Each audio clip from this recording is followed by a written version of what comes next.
Let's take a look at the rational zero test. The rational zero test is a way to generate a list of possible zeros.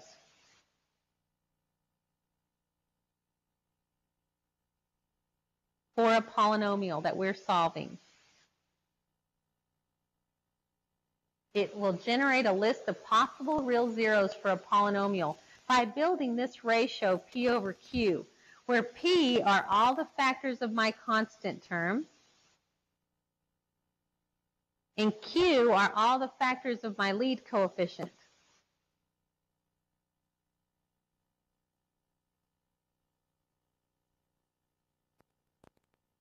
Here's how you go about building a list of possible zeros or running what is called our rational zero test, which you will need in the next few sections in helping you solve some of the third, fourth, and fifth degree polynomial functions we'll see.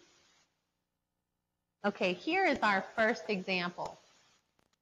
If we have this polynomial function and we're trying to find possible zeros to start testing using synthetic division to solve for all the zeros of our function, what we do is we build our rational zero test.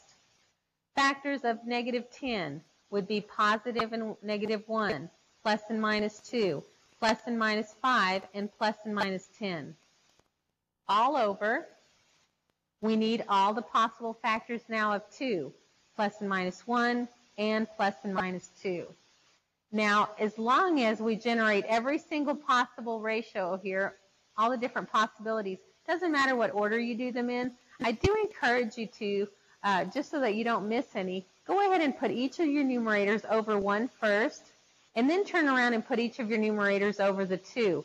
So you generate this list. 1 over 1 is 1, 2 over 1 is 2, 5 over 1 is 5, 10 over 1 is 10, and then 1 over 2 is 1/2, 2 over 1 is 2, got that one, we don't have to rewrite it. 5 over 2 is 5/2, and 10 over 2 is 5, got that one as well. We've generated a list of 12 possible zeros to test this function with. We'll be doing that in the next section. Another example that illustrates a little shortcut when running the rational zero test is x to the 4th minus x cubed plus 9x minus 12.